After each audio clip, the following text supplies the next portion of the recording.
Welcome to Showtime. I'm your host, Chris James. I will now pick up right where I left off, hopefully.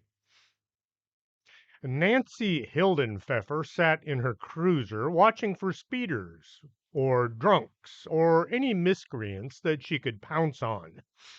A pickup went by with what looked like a bunch of people sitting in the back.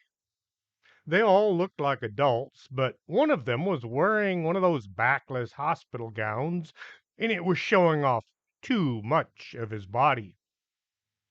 Nancy turned on her overhead lights and was pulling out into traffic when she recognized the pickup. Oh, Lord, no. Instead of chasing the pickup, Nancy turned the other direction and sped away. Pam looked back and watched as a police car went zipping in the other direction. She checked her passengers to be sure they were still with them. She looked at Sharma. Are you sure this is a good idea? Nope. But what are our options? Sharma was still trying to act like a psychiatrist. Officer Hildenpfeffer looked back at the pickup, seeing there was no one in the bed. Did they all try to hide? Fall out? Disappear? She shook her head violently, trying to clear thoughts she didn't want to own. They left town en route to the next county over. Pam was still worried about dropping a bunch of insane ghosts on the folks at Waldo's, even though the folks there were far more colorful than any spirits. She tried to come up with some alternative that would save both Dr. Nasher's and the people of Waldo's. The fake queen tapped Pam on the top of her head. Driver, you can drop me off at my castle. She indicated the silhouette of a castle on the side of the road. Pam looked at the castle, trying to figure out what she was actually looking at. In the dark, Pam saw the castle and a roller coaster. There was a fun house and a Ferris wheel, so she guessed it must be an old theme park. She looked at Sharma. What do you think? Sharma examined the darkened theme park with a contemplative look on her face. Well, it might work out for us and them. Pam pulled to the side of the road and began looking for the entrance. The theme park had a fence running around it that would be good enough to keep no one out. There were more gaps in it than you'd think possible. The gate was locked, but the hole next to it was big enough to drive a car through. As the pickup came to a halt, the ghosts in the back all jumped out. Some of them were making happy sounds looking at the park. Pam opened the back door and bowed so the Queen would feel properly served. With a nod and a pat on the head, the Queen turned and walked into the park. The ghost in the straitjacket stopped at the gate and turned to Pam. It ain't a fit night out for man nor beast. He followed the guy in the dirty whites inside. The rest of the spirits were right behind them. Pam got home just in time for dinner. Paula was surprised and pleased to see her. Things are beginning to look up, Paula said to herself. Now, if we can just get Al back to work. Paula gave her husband a quick look to be sure he wasn't reading her mind. As she then looked at Pam to be sure she hadn't thought out loud either. Al was looking at the paper, as usual, only tonight he was looking at the classified section, looking for work. Pam sat down and said all the things young girls were supposed to say to their parents. Then she saw the back of the paper in her dad's hands. What are those circles for? Al lowered the paper and looked at her. He then glanced at the side of the paper facing her. Job prospects. It's time I looked for a new one. The company was sold and then closed, all within a few days. Paula was a bit upset. upset like Napoleon at Waterloo. That was just wrong the way the Harknesses bought the place only to close the doors. And to think we had them over to the house just this week. She began to try coming up with some means of getting even. Pam looked from one parent to the other. Well, that's horrible. Then a question entered her mind. What exactly was it you did at the company where you worked? Pam realized that she had no idea what her father did or why. Considering she'd been to the office several times for Christmas parties and New Year's Eve parties and promotion parties, she never saw anything that would tell her what was being done there. Al looked at Paula as if to ask what he should say. Paula looked back with the "Don't ask me, she's your daughter" in her eyes. Just to clarify things, Pam is very much the offspring of both of her parents. Al is the father, and Paula is the mother. It's just that any time Pam began acting in an unusual manner, or asking questions that they didn't want to answer, they both acted as if it were all the other's fault. Al tried to come up with something both believable and close to the truth. Well, I design things. Pam continued looking at her father. Al looked at his plate. He then looked at the ceiling. He found no solution in either location. He pulled out his cell phone and looked for an answer. I. The doorbell rang. It wasn't just the usual ding dong sound. It was as if the world depended on somebody immediately getting to the front door and opening it. Al was on his feet and over to the portal so fast Pam had to check to be sure he hadn't stopped at the door and not continued running out into the street and away. A mumbled conversation could be heard. Her father was whispering to some unknown being, person, someone. Pam tried to see who was at the door and what her dad and the intruder were talking about. She had not she had to lean back in her chair to see around the edge of the door, and she leaned back farther, and she leaned way back, and Pamela, don't you have homework to do? Paula gave her youngest one of those looks. Pam thought about it. No, I did it all at school. Pam had managed to knock out all of her homework during lunch and study hall. This was a new thing for her, something she'd picked up hanging out with Business Pam. Paula quickly put in, then maybe you need to clean your room. Pam was about to say something and then thought better of it. Even though her 18th birthday was just around the corner, as she was almost an adult, there were some things you just didn't do or say to Paula when she was in one of those moods. Pam got up and was about to take her dishes to the kitchen. Paula grabbed them and pointed to the stairs. Feeling like she was 10 years old again, Pam headed for her room. Entering her room, Pam pushed the door shut. It swung back open. Paula came sneaking in. She stuck her head out the door to listen just a second before the door was closed.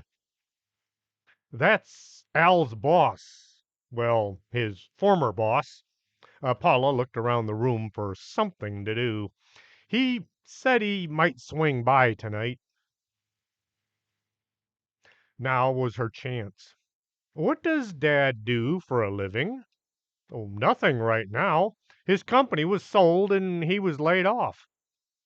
What did Dad do when he still had a job? Paula looked around for something to point out so she could change the subject. There were no distractions to be had. He designs things. What sort of things? Paula looked at Pam and wondered. Why hadn't they ever told her? Here she is, nearly an adult. The thought took her by surprise.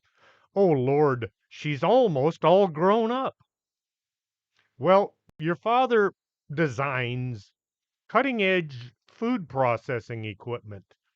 Paula looked closely at her kid. How cutting edge? Radical new designs, some of which are too outside the box for most folks to handle. Anytime they submit a patent, the documents are inside a sealed envelope with open under penalty of prison and a $5,000 fine written across both sides. Paula sat down on the edge of Pam's bed as if a huge weight had been lifted from her shoulders. Oh, okay. Pam wondered why they had never bothered to tell her before. What with his company being sold, do you think he can get a new job somewhere? The two shared an uncomfortable half hour.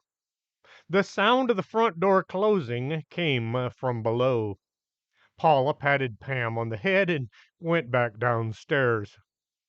Pam really hated it when her mother did that. It felt so juvenile. Not that her mother felt juvenile, that her mother thought Pam was still a little girl. Feeling all of her nearly adult status, Pam went back down to see what was going on. Her father was sitting at the table again. Paula was sitting next to him. Doug asked me if I'd be interested in setting up our own company. He wanted to know if I, or rather we, had the startup capital. Al looked at Pam standing by the table. He said we'd need a building and some furniture. He's pretty sure most of the clients will want to come with us if we can just get started. Paula tried to look positive. We don't have nearly enough in our savings. We could get a loan, but that would ruin our dreams of getting out of debt. Paula tried to smile. Act your wage. Don't spend money you don't have, Al chimed in. They both sat there lost inside their own minds. Why don't you ask Uncle Ray? After all, you own half of the building where the bag is. Her father thought about it for just a second. No, no way. There isn't nearly enough room in that old mansion. We'd have to take over the entire second floor, or maybe the third. Where would Ray put all of his people? How about the basement? There's plenty of room down there. Pam thought about how ridiculously huge the basement was. Then she thought about Stanley the werewolf. She thought about the other dangers she had been dealing with over the last 8 months without bothering to mention them to her father or her mother. This just might be a very bad idea. You know what? I think I will. Maybe we can put an office in the basement until we get ourselves going. We could expand into a bigger place as soon as we get on our feet. With her folks discussing the new business about to be launched, excuse me, Pam headed to bed. She checked the deadbolt on the closet door. Her dad had put it in just this afternoon, and then jumped into bed, hoping for a full night's sleep. Chapter 7. Friday. Friday was named for Freya, the top female god of the Norse. Pam walked downstairs wondering why an old Norse goddess had a day of the week named for her. There sat her mother and father. Al looked up and said, Guess I'll be heading to your office. Ray said to see some guy named Carbuncle about where I wanted the walls. I sure hope that basement is big enough. Pam wondered if she should try to describe it to him or let him find out on his own. You know how I can see people that aren't there? This sounded way too weird. Well, the basement is kind of bigger than you might think. She did her best to fill her dad in on what he was about to encounter. Pam felt so different today. Yes, it was Friday, which usually put people in a good mood, but she felt so much more alive, alert, as if her brain was all there. Amazing what a good night's sleep will do. She was in her desk and ready 5 minutes before the bell rang. After lunch, Pam was in home ec, ready to create whatever fine dish Miss Sandtiger had in mind. The teacher was flipping through a cookbook. When she got to the last page, she dropped it and opened another. There were several books scattered about her desk. When the bell rang, all eyes were on the front desk. Mrs. Sandtiger looked up with a lost look on her face. Today, we're going to try baking a cake without any sugar, salt, or cocoa. She pushed the last cookbook over to the edge of her desk. Jackie Springheel held up her hand. Won't that taste kind of bland? Well, yes, but unfortunately, we seem to have run out of a lot of the ingredients. Mrs. Sandtiger knew the supply room had been well stocked before the year had started. She also knew the Board of Education had keys to it in case they needed to inspect the supplies, as she was suspicious as to where the missing ingredients might have gone. The class gave it their best. The cake was about as tasty as the packaging it came in. Each student tried a small piece just so they could say that they did. A kind of a shared experience. The majority of the cake went into the trash. As everyone was cleaning up, Mrs. Sandtiger called Pam over. Pam naturally felt like she was about to be accused of something, since just about every major and a few minor disasters in home ec room had been tied to her in no uncertain terms. Mrs. Sandtiger stepped out into the yard. Since the old home ec classroom was still being rebuilt, the stoves and the cooking equipment had all been relegated to the storage building out by the running track. The construction on the new classroom was scheduled to be completed the day after graduation, provided a particular student graduated. Miss Sandtiger looked around to be sure they were alone. I hear you're good at looking into things. She looked over her shoulder for eavesdroppers. Pam nodded her head, too worried to speak in case she admitted to something before being accused. I know we had several months' supply laid in for everything needed in class. It's all gone. Mrs. Sandtiger began pacing back and forth. It reminded Pam of a shark checking out its next dinner date. I tried to replace a few things, only to discover there is a shortage of everything. Would you look into it for me? Let me know what's going on around here. Pam breathed a sigh of relief. Of course, I'd be happy to look into it for you. She thought for a second or two. You know, the cheese supply has all but vanished around here as well. Mrs. Sandtiger got a knowing look on her face. That would explain why my cheeseburger had a piece of yellow rubber in it. Kind of hard to chew. Pam had a thought. Would this maybe affect my grade in any way, maybe? Mrs. Sandtiger didn't much like trading grades for assistance. Well, I guess I could possibly bump you up a grade. Pam thought about her C becoming a B. Deal. I'll see what I can find out about missing ingredients. She quickly made a note to remember to look into missing cooking stuff. Pam looked at the note in her notebook.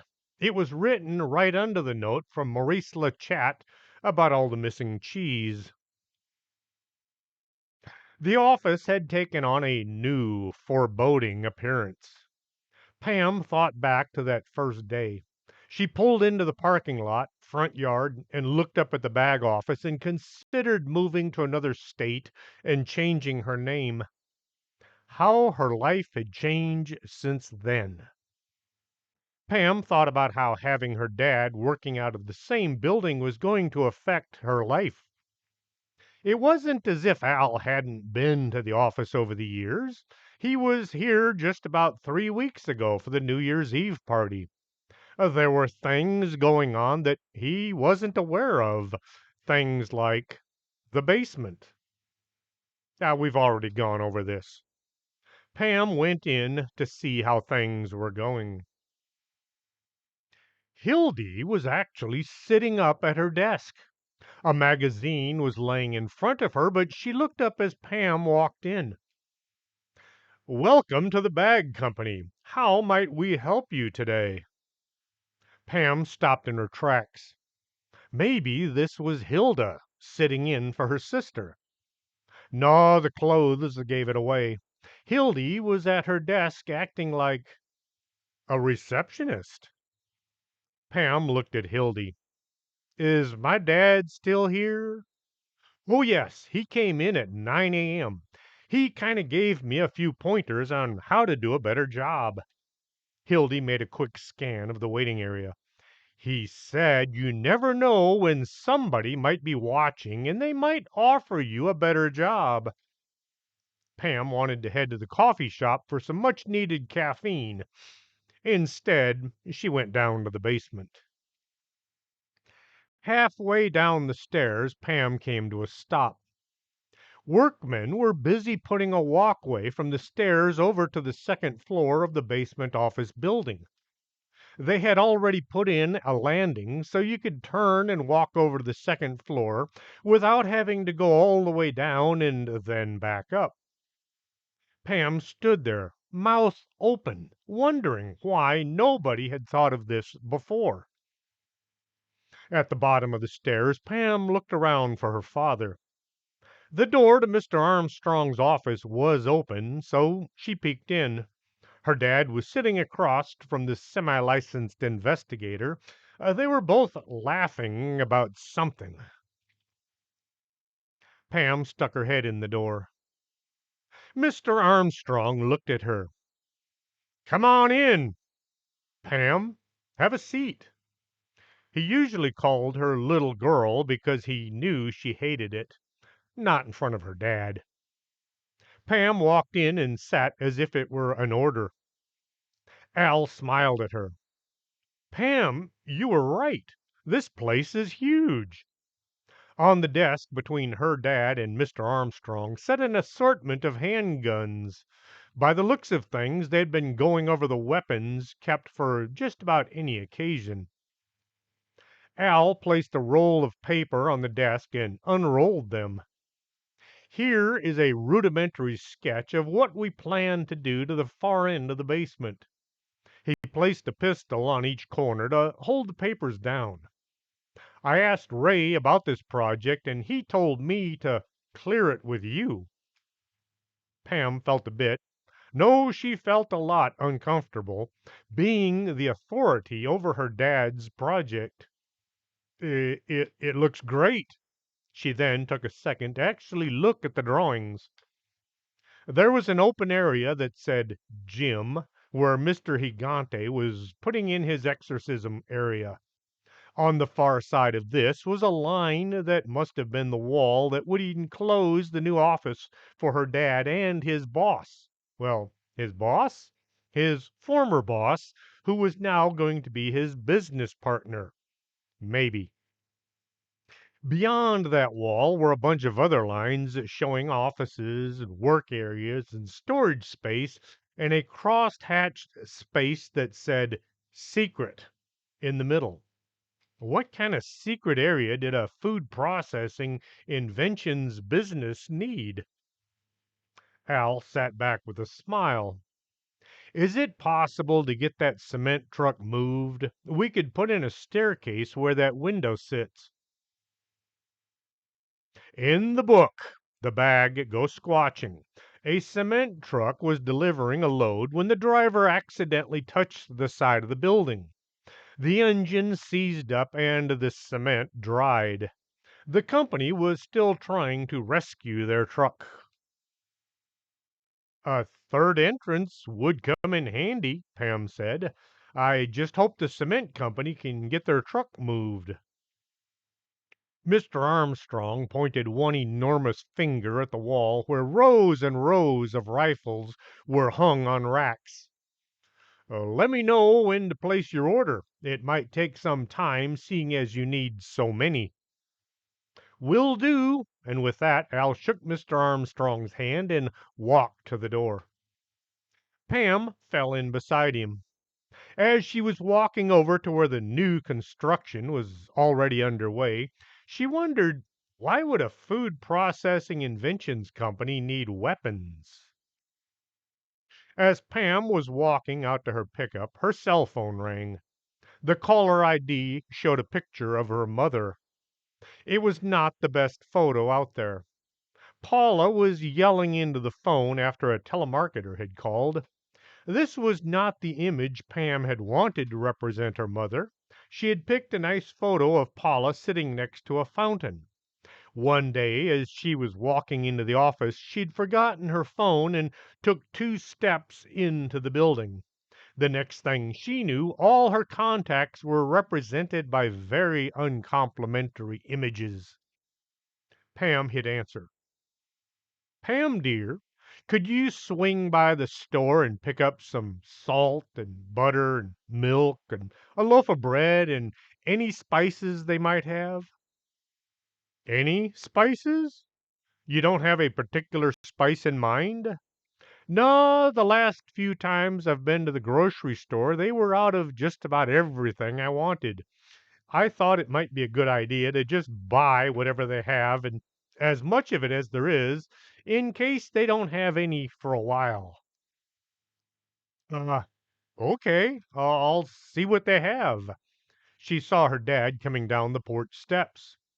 Grocery run, do you need anything? Al just shook his head. Pam waved to her dad as she pulled out of the parking lot yard.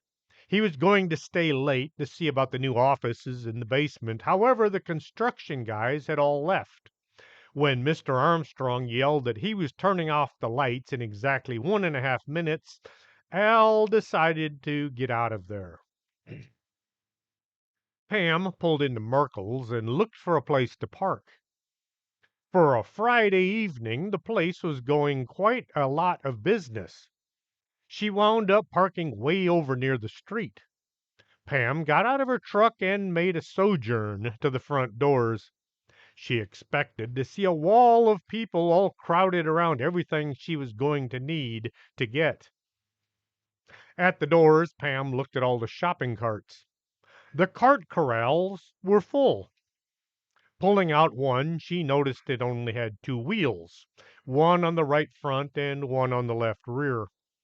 Pam pulled the next one out, followed by the one after that.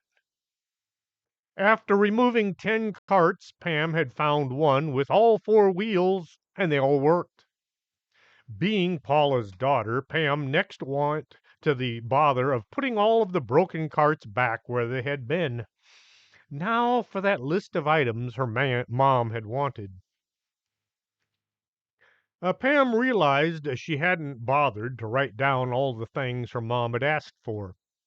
She looked at her phone, wondering if it would be a good idea to call and ask.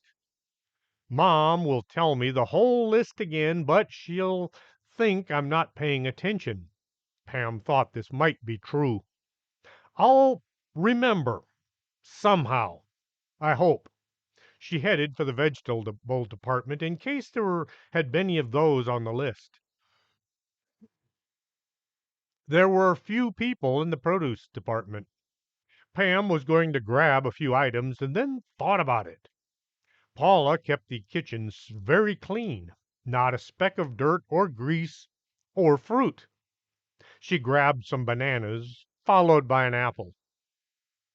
Pam rolled her cart over to the next aisle. Bread. Bread? She was in the bread aisle. This was important because Paula had said to get some bread. Pam tried to picture the bread bag she opened when making a sandwich. The trouble was, Paula made her sandwiches. What did the bread look like?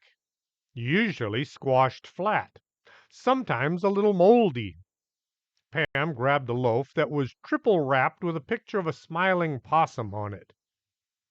She had to work her way around a woman with 6 kids who had managed to all get stuck under the cart in that little shelf where the dog food would go if Pam had a dog. Pam went around the corner thinking how nice it would be if shopping carts came equipped with horns. As Pam worked her way up one aisle and down the next, she began taking note of the other shoppers. She counted them off as she went. By the time she got to the meat department, she had counted 6 people, not including the kids piled under that cart. Maybe those vehicles belonged to the employees. Pam looked around and took note of the few people with red aprons she'd seen. No, not employees. Pam looked at the few items in her cart. I know there were more things on Paula's list than this, especially since the fruit was Pam's idea. Pam started working her way up one aisle and down the other once more. She looked at the ice cream on display. It dawned on her that Paula never bought ice cream. She'd said something about cruelty to animals. How could making ice cream be cruel to a cow? Cows. Oh, milk and butter. Pam had said this rather loudly. 3 people all stopped to stare at her, and 2 moved away quickly. As she was walking to the cooler with the dairy she needed, Pam wondered what had become of Sam Cassavetes. She looked into the cooler at all the empty spaces. There were a few containers of almond milk and nothing else. Pam pulled one out and set it in her cart. Then she got to wondering, how do they get milk from an almond? She looked at the label. 2% almonds, water, HFCS, whitener, and flavoring. Yuck, this sounds like paint. She shoved the gallon back into the cooler. Looking at her cart, Pam felt as if she was not fulfilling her mother's request. She looked at the butter case. Salted butter or unsalted butter? It was on the label, but there were no containers to be had. Salt. Oh, yes, I need salt. Pam was careful to say this with much less enthusiasm. The shelf that should have held salt was empty. Well, mostly empty. There was a guy sleeping on the bottom shelf. He looked a bit disheveled. Pam looked closer. Hey, mister, you wouldn't happen to be dead, would you? She was well aware of what assume meant. The man rolled over and looked at Pam. Do I look dead to you? He asked in a friendly voice. Yeah, you do. Pam hoped she wasn't being too forward. Funny you should say that. Yes, I'm dead. How kind of you to notice. He pulled himself up from the shelf and got to his feet. He had definitely seen better days. His clothing was dirty and there were holes everywhere. His body was mostly in the same shape. He held out one hand. Jules Grimley, at your service. Pam acted as if she were shaking his hand without actually touching him. By the way he spoke, she judged he'd been gone for some time. You just decided to hang out in the grocery store? She visited the store enough to know that he was not a regular fixture. Indeed, I did, or I do. Jules thought about how the right conjugation should be. I used to have a delightful place, filled with rooms and places to haunt. But alas, the folks still living there were not amicable to having a ghost as a guest. He brushed some of the dirt around on his suit. I have been relegated to the amenities of this street. What happened? Was it painful? I was hanging out in one of my favorite rooms, the presidential suite, when in came some ruffians. They were armed with smelly burning herbs and indecipherable chants. Jules took a deep breath. The chanting wasn't so bad, but that burning stuff closed up my sinuses. Pam immediately took his troubles on as her own. You gonna be okay? I am already formulating a plan. I simply must locate a less hostile location to inhabit. Some place with more hardy corporal beings, those that appreciate an afterlife experiencer. Jules smiled at Pam. Looking around them, Pam saw several people all staring at her and talking to no one that they could see. When they saw her looking at them, they all quickly moved away. Pam told Jules about the bag office and the unlicensed nightclub out behind it. All the soldiers were down south attending a ceremony, so they had hired a few local ghosts to hold down the business. Pam looked at the empty shelves. Any idea where all the salt went? She was fairly sure Paula had asked for salt. Jules looked up and down the emptiness. It was all gone before I got here. He was looking towards the front windows that gave him a view of the parking lot. Odd, all those vehicles out there, yet so few people inside. Pam arrived home with 3 grocery bags. One was full of the things Pam had asked for, minus the salt, the butter, and the milk. Saying it was full is stretching things a bit. The bag had a loaf of bread. There was a bag filled with odds and ends that Pam thought might make for good lunch, which was going to have to survive the weekend first. The last bag had containers of Szechuan pepper, Nigella seeds, lime, leaves, grains of paradise, and juniper berries. These were the only spices that the store still had a supply of. Paula looked over the hall. I'll see what I can do with this lot. Dinner was a bit of a surprise. Paula had made spaghetti using Szechuan peppers and juniper berries instead of Italian spice. The taste was going to linger for a long time. Once upstairs in her room, the guest room, Pam put some earplugs in her ears. She put her dad's gun range ear protectors on over this. This device had little microphones, so you could hear when people were talking, but as soon as shots were fired, the ear protectors did their job. Pam made sure the on-off button was in the off position. Just to be on the safe side, Pam put her pillow over her head. It was so quiet she couldn't sleep. It felt like the quiet in a horror movie just before the scary music started. Despite the taste lingering in her mouth, the aliens who were probably at this very minute trying to open the closet door, and the thought of monsters about to attack as soon as the scary music started, Pam managed to fall asleep. Chapter 8. Saturday. Pam tried brushing her teeth a few more times. The taste from last night's dinner just wouldn't go away.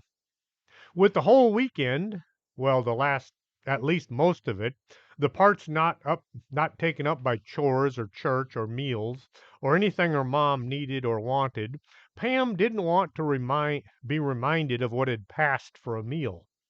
She really needed to find out what was going on with the food supply so things could get back to normal.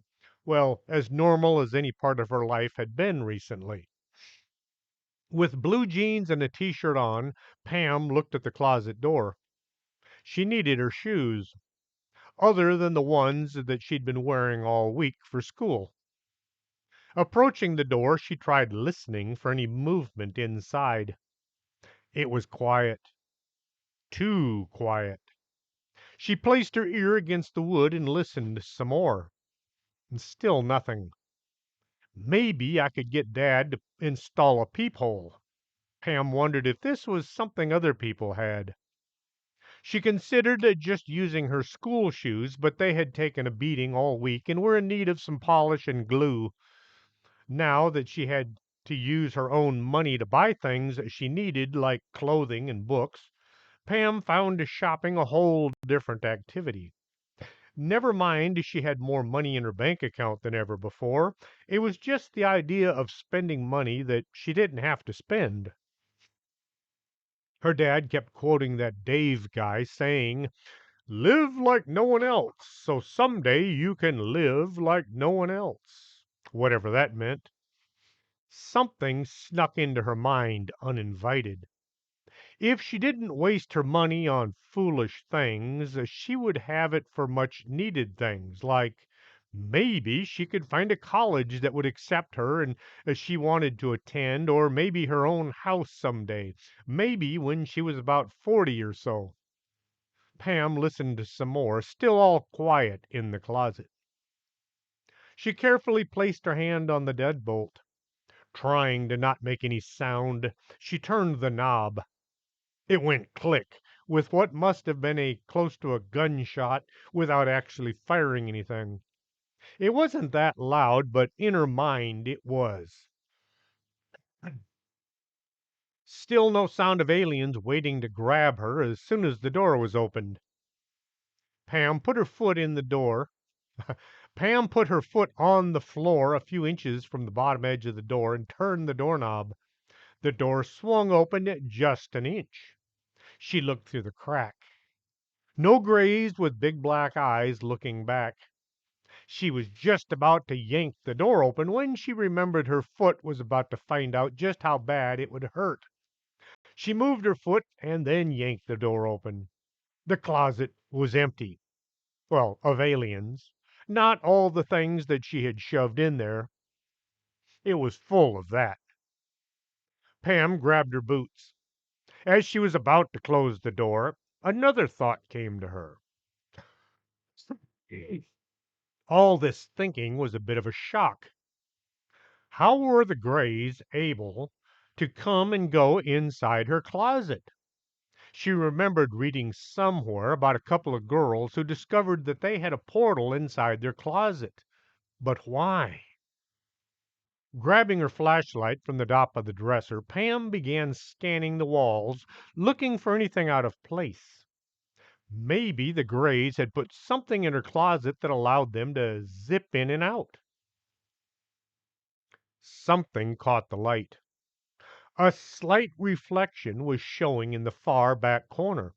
It looked like a copper wire had been stuck to the wall using thumbtacks, just above the floor. She ran the light along the wire.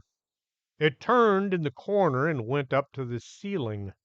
The wire ran across the ceiling and then turned, running back down to the floor, connecting back to the original wire.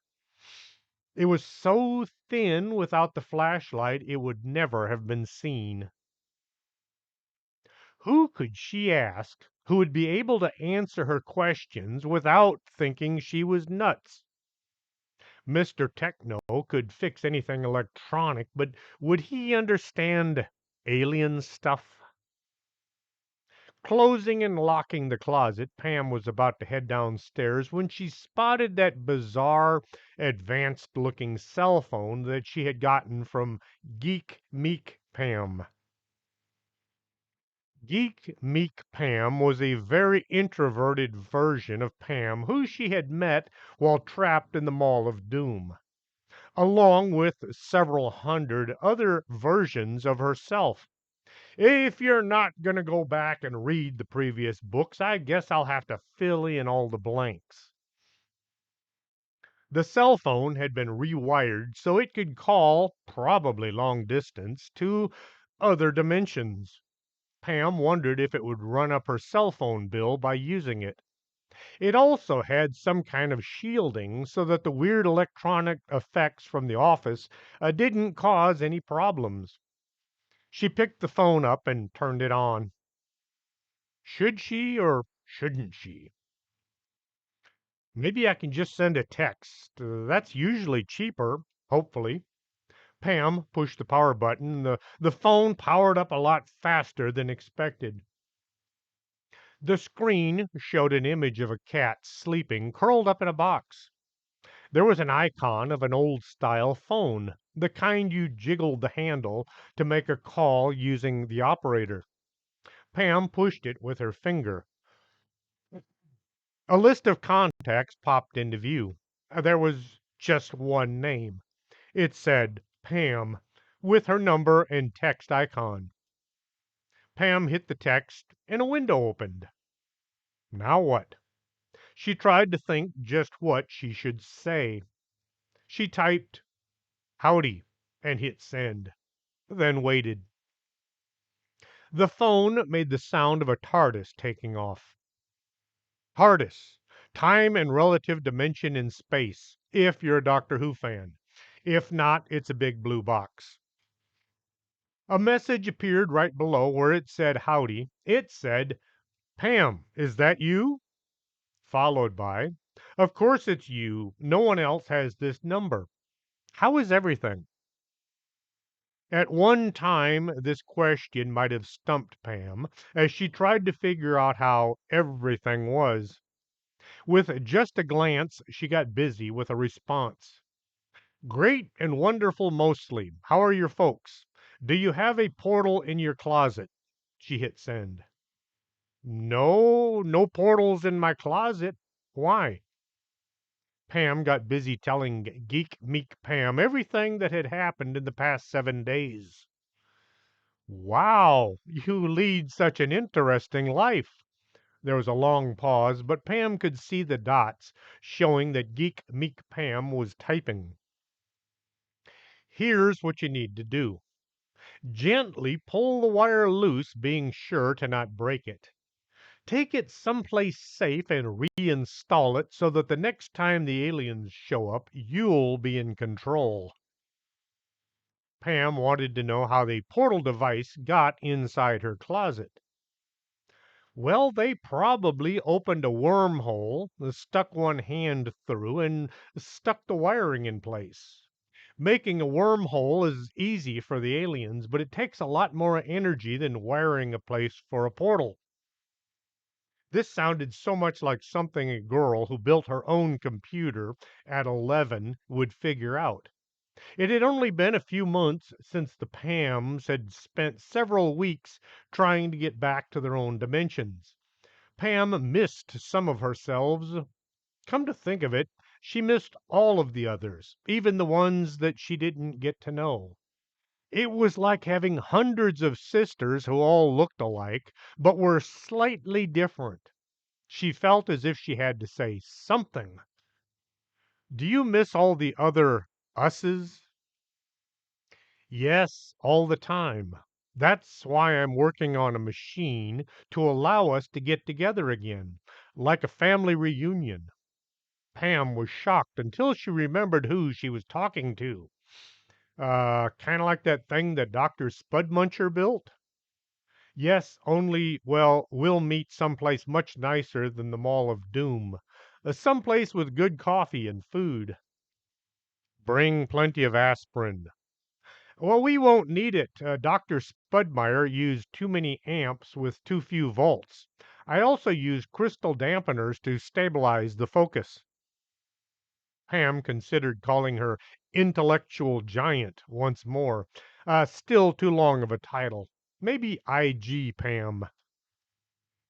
Neither of them wanted to end their conversation, but they both had things to do.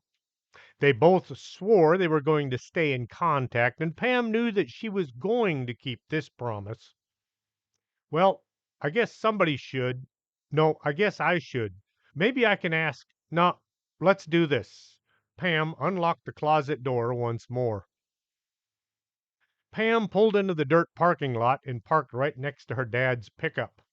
It was going to be weird having him in the building for the next who knows how long. He did own half of the place, and Ray was hardly ever around anymore. Pam grabbed the paper bag from the back seat and went in to see how things were going. Not only was Hildy at her desk, it looked like she had recently straightened out all the mess that was usually on it. The magazine had been replaced by a book on something technical looking, lots of graphs and illustrations on how to make incomprehensible things. Pam couldn't help thinking this was the kind of thing that Geek Meek Pam would read. Pam thought just maybe Hildy had put on a little makeup. Her shirt wasn't a t-shirt. Uh, is Mr. Armstrong in? She asked. Without looking at the status board, Hildy said, yes, he came in about a half hour ago. She straightened out some papers that were already straight. Thanks. Pam headed down the stairs. The landing was now complete, and the walkway going over to the top floor of the new office building was in use. Pam passed a line of workers carrying furniture to one of the offices and went to the bottom of the stairs. Mr. Armstrong had finally gotten a door put on his office. It looked like him, solid, wide, and intimidating. Can a door be intimidating? This one could. Pam knocked and entered when invited. What do you need, kid? He had a cordless drill in one hand and was admiring the new rifle rack mounted on the wall. It held all manner of deadly-looking firearms. I have a really weird request for you. Pam set the bag on his desk. She then got busy explaining what was in the bag and what she wanted him to do. As Pam was leaving Mr. Armstrong's office, a peculiar smell wafted through the air. She couldn't put her finger on it, but it kind of reminded her of one of her many unfinished projects. Pam walked through the breezeway to the other side of the office. The area set aside as a gym was now sporting a hardwood floor with lines running back and forth to designate whatever it was Mr. Gigante wanted. A crew was busy setting up the wall layout for his, hers, and theirs sauna, as well as Mr. Gigante's office. Pam caught movement from the old coal room door. It swung open, and Mr. Techno came strolling out carrying something heavy in his arms. Like anyone working at the bag office, Pam had an overdeveloped curiosity gland. The longer she worked there, the more she found it impossible to ignore anything out of the ordinary. Techno walked over, and as he passed, he smiled and nodded to Pam. I was beginning to worry about what I could make for lunch, but Bell came through. He hefted the box and went up the stairs. Pam had to know, so she walked over and pulled on the rope that was connected to the old rusty bell. Not to be mistaken for Belle the witch, who was neither rusty nor all that old. Pam sometimes thought the witch might be just about her age, seeing as her mom had gone to school with her mom. Try that again. Pam's mom had gone to school with Belle's mom. Even though her skin was a particular shade of green and she had long, pointy nose, Pam had noticed on more than one occasion that the witch looked and acted like a girl about her own age. Belle yelled from the other side, "Give up hope, all ye who enter here," followed by, "Come in." Pam had to use both hands to pull the door open. The interior was appropriately spooky looking if you thought light yellow Scandinavian shelves looked spooky. Belle had tried to get the wood to look weathered and old, but all she managed was to get a few spiders to drape their webs from the wood. There were hundreds of unidentifiable jars filled with unmentionable things. Some of the unmentionables looked to still be alive. Belle was standing over her cauldron, stirring something bubbling inside. She was using an old boat oar instead of a spoon. Ham just stood there staring. Belle looked up and then back down into the cauldron. I'm making cheese. What does it look like I'm doing? I didn't ask. Pam wondered if Belle was now able to read minds. No, but the look on your face yelled it at me. Belle pulled the oar up from the hot mess in the cauldron. Yellow goo dripped from it in anything but an appetizing manner. What with the cheese shortage that is about to destroy the world economy, I figured I'd make some using my vast array of magical abilities and become filthy rich. She passed the end of the oar over to Pam's nose. What do you think? Pam was hesitant to inhale in case the substance on the end of the oar was toxic. Considering all they had been through while out west, Pam decided that Belle wasn't going to try to kill her again. She took a sniff, followed by a whole inhale. It smells like cheese. Indeed, it did. The yellow goo dripping from the oar did smell just like cheese dripping from a basket full of nachos. Pam felt her stomach begin to rumble. Oh, wow. Does it taste as good as it smells? Pam ran her finger through a bit of the melty cheese and stuck it in her mouth. "Huh." It looked like cheese, and it smelled like cheese, but as far as taste, it was something best left unsampled. Pam felt her entire mouth going numb. She wanted to spit the mess out, but her teeth were stuck together. Are you high? Pam managed to say through her unmoving teeth. Belle tried to not make eye contact. Maybe.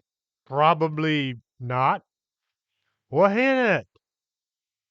I'm afraid I don't speak whatever language it is you're speaking. Belle tried scraping the yellow goo off the end of the oar. Pam noticed several gallon bottles sitting next to the door, all empty. She scanned the labels. Castor oil? She tried glaring at Belle, but the room was too dark. Well, yeah, I needed something to smooth out the texture, and there's no milk, so I had to use castor oil instead. Belle swung the oar up and down, hitting it against the edge of the cauldron. The yellow goo just stretched out and then snapped back into place. Oh man, I hope this doesn't ruin my cauldron. These things ain't cheap. Oh, Pam turned and ran for the stairs. She felt like she had lockjaw, having her teeth stuck together by this yellow glue. Her boots pounded up the stairs that seemed to go on forever. At the top of the stairs, Pam was glad they had removed the door, so she stormed out of the opening and nearly bounced off the corner of Hildy's desk. Several people waiting in the waiting room tried to act as if they didn't just witness a crazed looking young girl stumbling through the room. Pam staggered into the coffee shop. Techno was standing behind the coffee bar, holding a huge block of Belle's creation in one hand and a knife in the other. Ah, Pam, I was just about to cut the cheese. Pam shook her head back and forth and pointed at the yellow stuff. Iggy, no hold it. A sudden inspiration hit her, and she opened her lips and showed Eddie the yellow goo stuck to her teeth that were now stuck together. Uh-oh. Eddie dropped the knife and took another look at Pam's teeth. How does it taste? Pam made a gagging sound. Oh, Eddie pushed the yellow thing off the bar and into the trash can. It hit the bottom and bounced back out. Hitting the floor, the knot cheese bounced a few more times, winding up in the far back corner. Pam was having flashbacks of the time she'd sprayed cheese woos into her mouth. That cheese-like substance had shot into her sinus cavities, filling it with a yellow substance that quickly hardened, which also came out her nose. She'd stopped at a rest area to see about removing the hardened cheese, along with a lot of the skin from her sinus cavities. Everything had smelled of cheese for the next 2 months. And with that, I am going to take a break. Don't worry, I will be back next time with another exciting episode of the UFOs Attack the Bag Company. Until next time, this is Chris James for Storytime.